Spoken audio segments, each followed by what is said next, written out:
The afternoon sun cast long shadows across the parking lot outside Crossroads Diner as the sound of motorcycle engines echoed through the small town. More than 20 bikers pulled into the lot after completing a charity ride to raise money for a local children's hospital. Their leather jackets were decorated with patches honoring military service, veterans, and community charities. Although their appearance often intimidated strangers, the people who knew them understood. They spent much of their free time helping families in need. Inside the diner, the atmosphere was warm and cheerful. Waitresses carried steaming plates of food, while customers laughed over coffee and homemade pie. At a large table near the entrance sat Jack Bear Sullivan, the group's 63-year-old leader.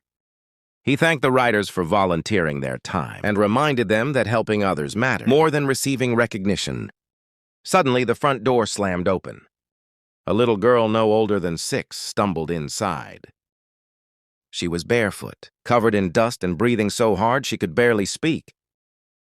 Tears streamed down her face as she looked around the crowded restaurant with frightened eyes. The moment she noticed the bikers, she ran straight toward them.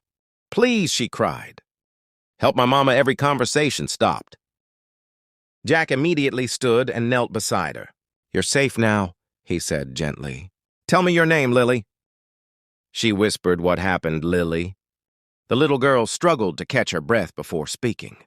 "They're beating my mama." The words instantly changed the mood inside the diner. Jack calmly wrapped his leather jacket around Lily's shoulders. "Where is your mother?" "At our trailer behind the old gas station." Lily answered through tears.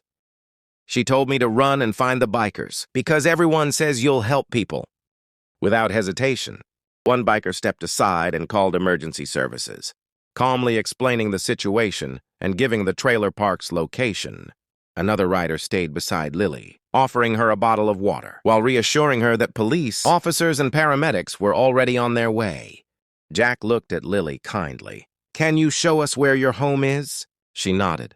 The bikers quietly walked outside, started their motorcycles, and followed Lily toward the nearby trailer park. They remained careful not to interfere, knowing trained emergency responders were only minutes away. When they reached the trailer, loud shouting could be heard from inside. Jack raised his hand, signaling everyone to stay back and leave room for law enforcement. Moments later, police vehicles and an ambulance arrived with flashing lights. Officers quickly secured the area, while paramedics entered the trailer to care for Lily's injured mother.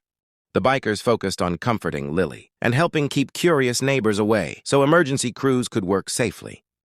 After several anxious minutes, a paramedic stepped outside and smiled reassuringly. "She's hurt," he said, "but she's receiving treatment now." Relieved, Lily threw her arms around Jack. "Thank you for coming," she whispered. Jack gently smiled. "You were the brave one. You knew exactly what to do as the ambulance drove away." The bikers quietly watched in respectful silence. That evening, everyone who witnessed the scene realized that courage is not measured by appearance or reputation, but by the willingness to answer a frightened child's cry for help with compassion, calm, and kindness.